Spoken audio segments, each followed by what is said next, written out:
Hello, this is McGurl Superintendent Tom McGurl. I wanted to take this opportunity to talk to you a little bit about our reopening plans and how they've come about and some of the details from the district level perspective. Several months ago, we began talking to stakeholders, teachers, parents, community members, our staff, administration, board members, about what reopening in the fall would look like. We were given guidance mid-July from the state of New York, about a 145-page document, came along with a large document from the Department of Health and the CDC, that we had to implement those guidelines in any reopening plans. So over the last couple of weeks, we've put together those plans and submitted them to state and have approval to reopen at this time. Now, the plans we've put together are really dependent on three major factors is what drove our decision-making process.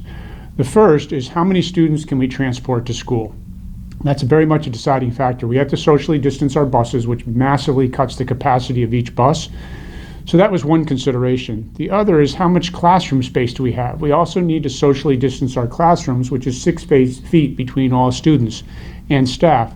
So that also cut down our classroom capacity. For example, a section of a grade level that may normally have 4 sections now has 8 sections. So as you can imagine, we're going to be using a lot more spaces around the buildings. And then finally, what's our adult capacity to either supervise or teach in those classroom spaces? So those three factors together really have determined exactly what the outline of our plan looks like. And having said that, it is very much a flexible plan. I would strongly encourage you to read the plan online and take a look at it in serious detail. It is going to change over time. If we need to transport more students to school, that may impact how many grades we can bring in every single day. If we have a high number of teacher outages and we can't cover those classrooms, that may impact the number of students we can bring in on any given day.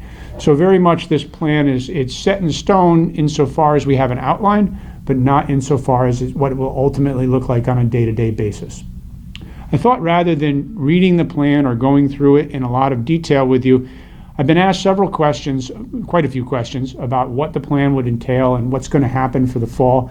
And I thought that Mrs. Mead would read those questions, and I'll just answer those for you as best I can.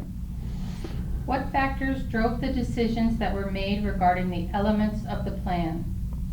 So the major one, the overarching of all of New York State's goal is to get as many students as possible back into a regular setting safely. Student safety is our number one issue, and as you'll see through the plan, there's a lot of details about how we're going to be measuring, monitoring, and maintaining student and staff safety while we're open. That would be the number one reason.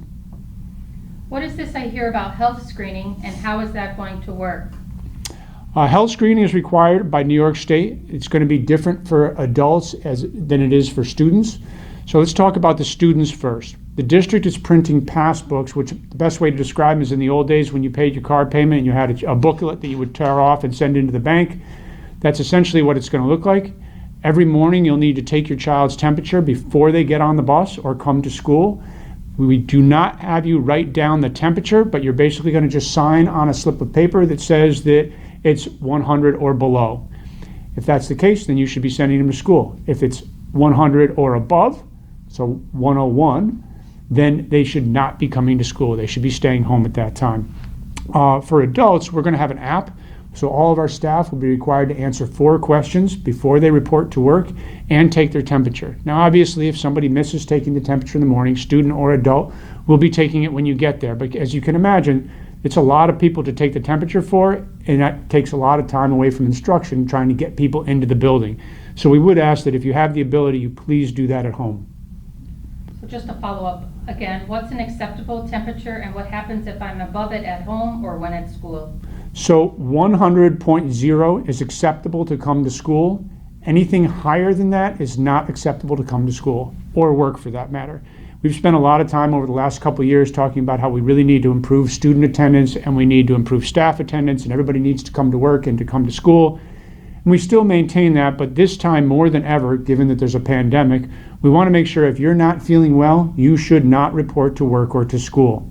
That may not involve a fever. If you're just not feeling well, then you should probably stay home. Can I still come to school to visit my child or for conferences?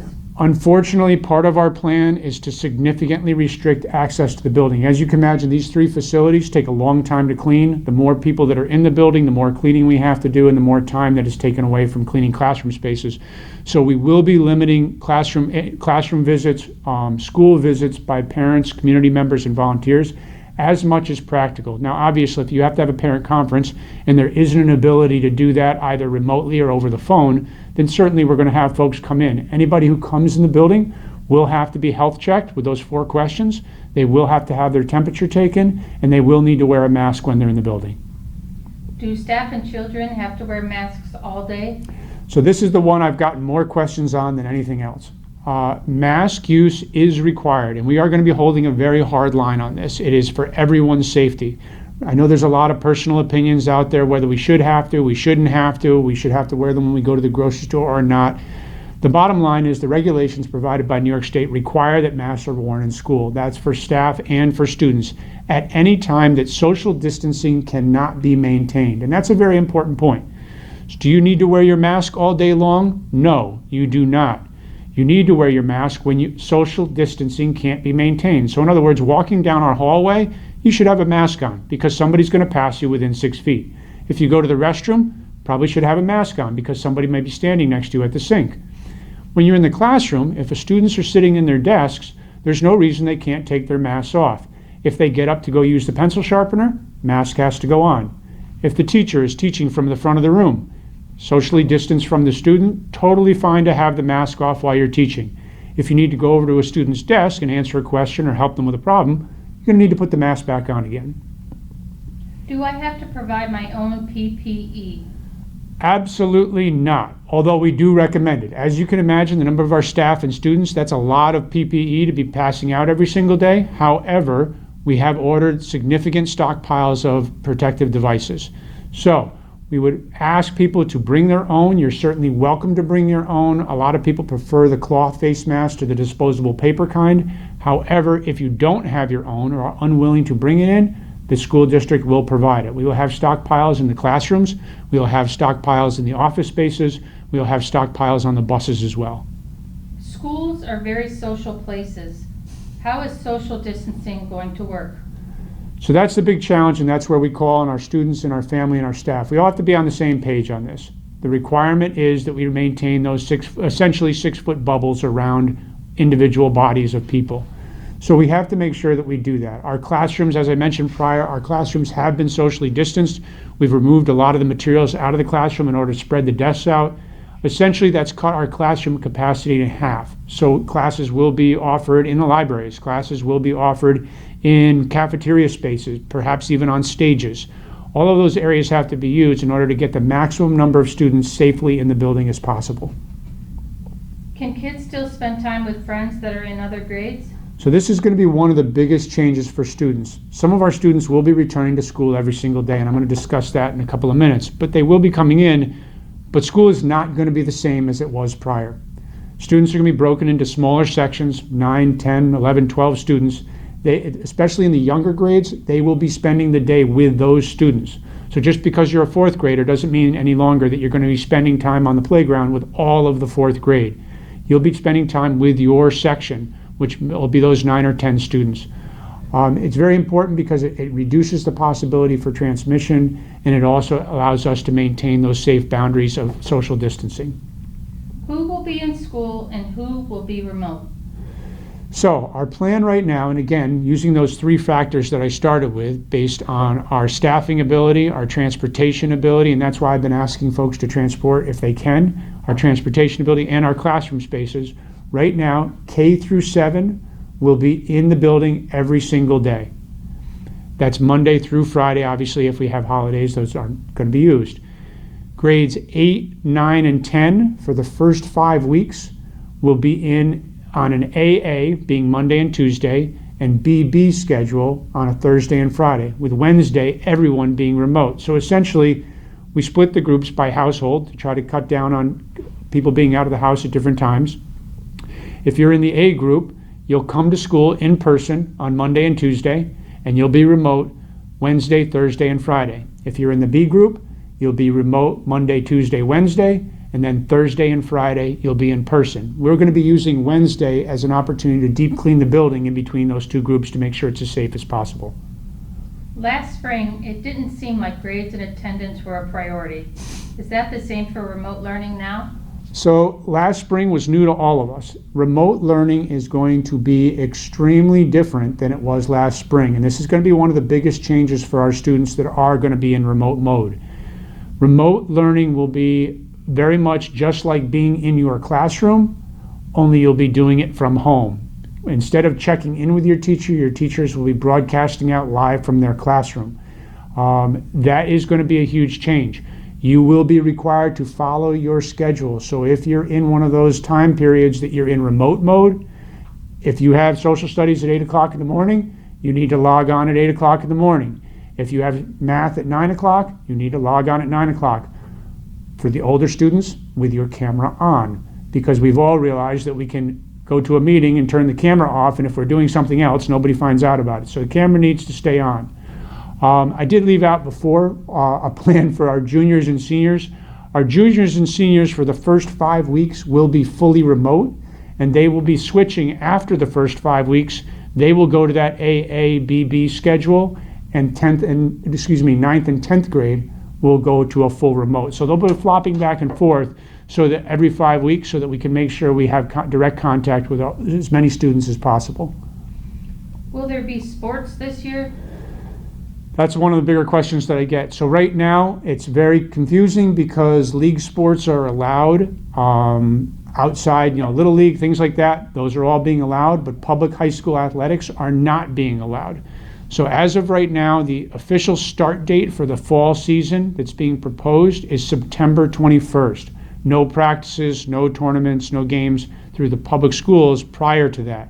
I think it is questionable whether or not that season will ever take place or if it will be moved later in the fall. But as of right now, it's not until the 21st of September. What if I don't feel comfortable sending my child back to in-person instruction? So if you don't feel comfortable sending your child in, part of the guidelines require that schools provide an online presence or an online opportunity for students to learn, or what we're referring to here as a remote opportunity. So one of the things that we ran into in the spring were students that did not have internet access at home, and we've kind of overcome that for our remote opportunity this year. If you don't have internet access at home, we're going to bus your child in, and they're going to be supervised here, and they'll be able to log on, gain internet access, and remote into their classes from campus. That allows us to maintain that social distancing for the spacing we need. However, some students and their parents may still feel uncomfortable coming to school. The first thing I want to express is that the online learning will be very different than last year. It's not going to be touch base with your teacher, get to your work at your own pace and submit it. You will need to log on just as if you were in here following your regular schedule. Your attendance will be taken. Grades will be kept exactly as if you were here. So it's really, I think it's something for families to consider very seriously. It is not going to be the same as last spring. However, if parents do want to stay on and they don't want to come into school, they want to keep their children in a remote mode, we will allow for that. We're going to ask you to sign a form that acknowledges that you have a secure internet connection or that you can provide one, whether that means that you bring them to somebody else's house, because it's going to be essential for them keeping up on their work. We're also going to ask you to acknowledge that this is for a semester that you are making that decision. You can't be out 1 week on a remote mode and then decide 3 weeks later that we want to come in. It's disruptive to their learning as well as to the class, as well as to our numbers, because all of this works because we're balancing out our numbers to meet all the requirements and guidelines. So if all of a sudden we have more students that are returning back to school again than we anticipated, that's going to impact how many kids we can bring in the building. So if you do commit that you want to be in a remote mode and you do not want to return to campus in the fall, we'll be getting a form out for people to sign, but it is essential that you realize that you're doing that for a semester. What's the difference between self-selected remote learning and homeschooling? So that's come up a couple of times. People have said, well, I'm going to just homeschool my child. And you have every parent has the right to do that, but there is a big difference. So if you self-select that you're going to take remote learning, you're still going to follow our schedule, you're going to log in, you're going to get graded by our teachers, they're going to teach the lessons, you're going to absorb the material and learn tremendous amounts of content. All of that's going to take place. You're still a Granville student. You just happen to be, because of the situation that we find ourselves in, you're learning from home. Homeschooling is very different entirely. Homeschooling is it's required that you withdraw from being a Granville student. You are no longer our student. I have a role as a superintendent to oversee your educational program to make sure that it meets New York State standards, but your parents set your program. We don't provide content, we don't provide materials, we don't provide resources. You are essentially your own private school. And people need to understand that, because if you decide that you want to then return, you have to go through the whole re-enrollment process. But it is certainly an option for people if they choose. Will the school still be providing transportation? And what about social distancing and masks on buses?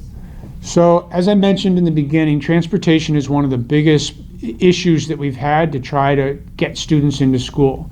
The social distancing on the buses, think of full-size bus, the most student that we can fit on it is about 22. Every child will sit one to a seat unless you are in the same family, in which case you can double up in the seats. But otherwise, it's one child per seat. So as you can imagine, that significantly cuts down our capacity. Every child and adult on the bus must wear a mask for the entire time. This is not negotiable. Now, there are medical exemptions for mask use, and we will be handling those on a case-by-case basis. So if you think you have one, or your doctor feels that you have one, you will need to contact your building administrators in order to find out the details on how to go about that. But barring a medical exemption, everyone must wear a mask at all times on the bus. And again, much like the mask wearing in school, we're going to hold a very hard line on that. If students refuse to wear a mask, they will be refused to ride on the bus. Can I drive my own children or my friends' children to school? Yes, we would strongly encourage that. Now, I can't obviously arrange for carpooling or promote carpooling. That's an individual decision. However, the more self-transported students that we have, the less tax it is placed on our buses and our transportation system, which means that we can get more students to school every single day. So it's extremely important, if you have the ability to transport your own children, that you do so. We are going to have I know we put a survey out about that, but we are going to have a form that's going to come out as well. People need to sign on that they are agreeing to transport their children, and we are going to have a timeline on that as well, because obviously we can't be changing runs every single day. There will be one major change to transportation.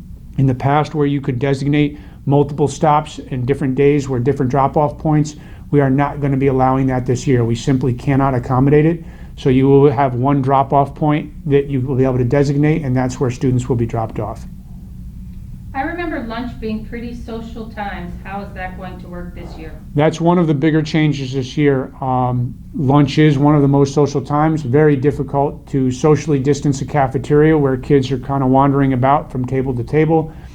Lunches will be served in the classrooms this year. That is a significant change in the way that we do business, but it is the only way that we can assure that kids are socially distanced throughout the day. If you are at home and on remote, much like we did in the spring, you will be able to request a bag lunch. Right now, we're anticipating that you'll have to come to school to pick it up, because we don't know if we're going to have the transportation to be able to go out and deliver them like we did in the spring. However, if we wind up having the ability with transportation, meals will be delivered like they were in the spring, but people will need to request those. What are some other COVID-related changes I should be aware of? There's several changes, and obviously, like I said when I started, this whole plan is very flexible, and there are going to be things that I'm sure we have not thought of that are going to come up, and we're going to have to address those. One of the bigger changes, obviously, that I mentioned will be access to the building. There will be some of the smaller things that in the adult world are small, but to a kid, they're a really big deal. We will not have classroom parties this year. Sharing food, we can't be doing that.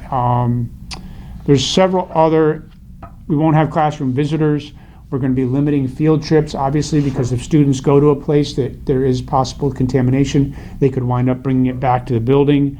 So some of those, a lot of the things are outlined in the plan, and I would ask that people, I can't stress it enough, this is a mile-high view of the work that we've done. It's about a 37-page document right now and growing, so I would strongly encourage everybody to read that. And if you have questions, if it's a building level question, contact your building administrator. If it's a transportation question, Mr. Kelly up in transportation will be able to answer.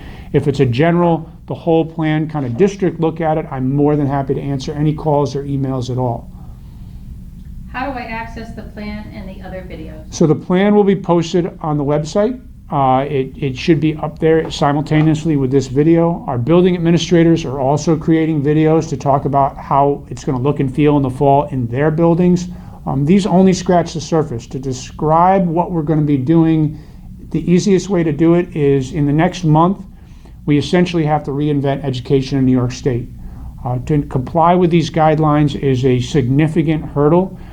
We have a lot of unanswered questions. You have a lot of questions as well. We may not be able to answer those immediately, but we will answer them all. There are a lot of changes that are coming that are not outlined in this plan, but that we really need to address over the next couple of weeks with our staff in order to get ready for the fall and opening in September. So there's a lot of work to be done, but we are certainly going to get there. I'd like to thank you for your time, and again, if there's any questions whatsoever, I would be happy to answer those, email or phone, either way that works for you. And we'll keep touching base with you, and please keep checking our website because there will be additional changes, obviously, and things being posted on the website fairly currently.